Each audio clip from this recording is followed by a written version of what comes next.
दोस्तों, इस दुनिया ने अजीब ख्यालात और अजीब तस्वुरात रखने वाले बहुत से कैरेक्टर्स देखे। हिस्ट्री ऐसे मिस्टीरियस कैरेक्टर्स से भरी पड़ी है जिन्होंने अपने तस्वुरात से दुनिया को हिला कर रख दिया।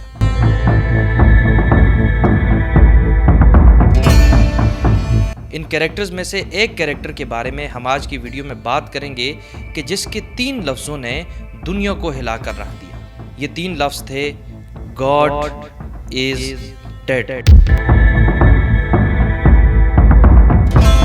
यानी खुदा मर चुका है। इससे पहले कि हम इस कंसेप्ट पर बात करें कि खुदा मर चुका है का क्या मतलब है, आइए हम जान लेते हैं कि ये कैरेक्टर कौन था। ईयर 1844, जर्मनी के एक छोटे से गांव में एक प्रीस्ट के घर में एक बच्चा पैदा होता है जो बाद में चलकर अपने ही बाप के मजहब के खिलाफ रेबेलियन का ऐलान करता है। आपको ये जानकर हैरानी होगी कि आखिर ये कैसे मुमकिन हुआ कि एक मजहबी घराने में पैदा होने वाला बच्चा अपने ही बाप के मजहब के खिलाफ बगावत का अलम बुलंद करे। इसको समझने के लिए हमें इस फिलोसोफर के थिंकिंग प्रोसेस और इसकी फिलॉसफी को समझना होगा। लेकिन उससे पहले आइए हम आपको इस कैरेक्टर का नाम बताते हैं। इस कैरेक्टर का नाम था फ्रेडरिक नीचे या फ्रेडरिक नीत्शे।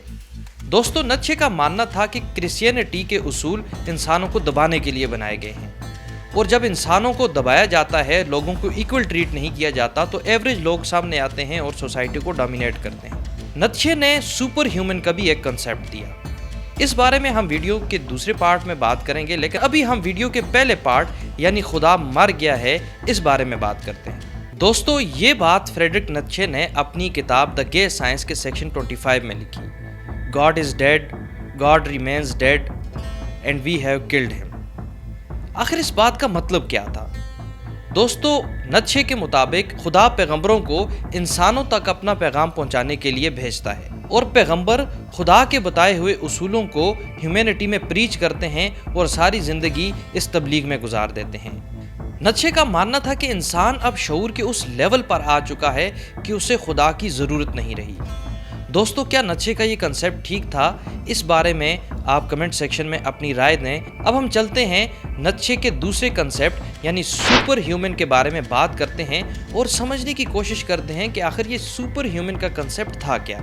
दोस्तों, नीत्शे ने अपने सुपर ह्यूमन को डिफाइन करते हुए 3 स्टेजेस बताए।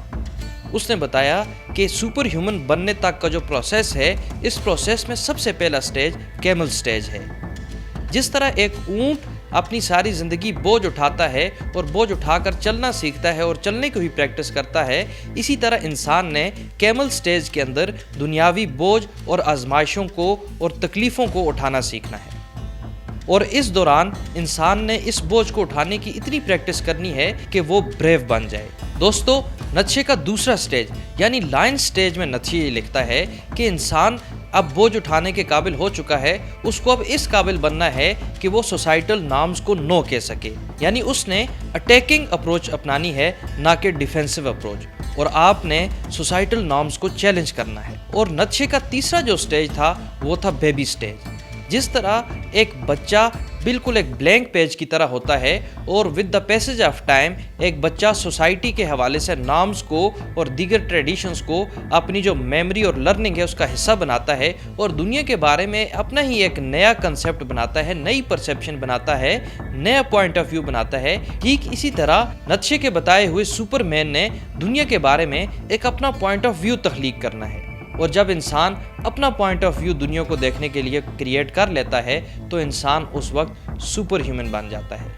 नीत्शे ने अपने इस कंसेप्ट को मजीद एक्सप्लेन करते हुए बताया कि इंसान को अपनी तकदीर का मालिक खुद होना चाहिए। दोस्तों, ये बात सुनने में कितनी अच्छी लगती है। अगर हम तमाम इंसानों को ये अथॉरिटी दे दें कि वो अपनी तकदीर खुद लिख सकें, तो क्या कोई ऐसा इंसान भी होगा जो इस दुनिया में गरीब रहना पसंद करेगा? और एक ऐसी दुनिया को इमेजिन करें जहाँ सब लोग करोड़पति हैं।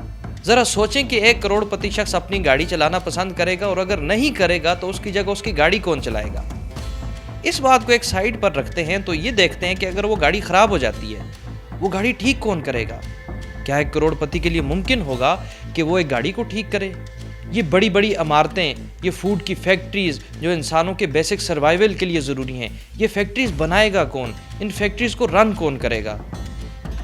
आपके जहन में ये ख्याल आ रहा होगा कि एआई इन सारी चीज़ों को रिप्लेस कर देगा, लेकिन एआई के लिए जो आप रोबोट्स बनाएंगे वो रोबोट्स कौन क्रिएट करेगा? दोस्तों, बहुत सी ऐसी बातें हैं जिनको समझने की ज़रूरत है और जिन पर डिबेट की जा सकती है। आपके ख्याल में नच्छे के दोनों कंसेप्ट्स कैसे थे और स्पेसिफिकली नच्छे का जो दूसरा कंसेप्ट था सुपर ह्यूमन का, क्या आप उससे इत्तेफाक रखते हैं या नहीं? अपनी राय कमेंट सेक्शन में दीजिए। इंशाल्लाह जल्द एक नई वीडियो के साथ हाजिर होंगे। अल्लाह हाफिज़।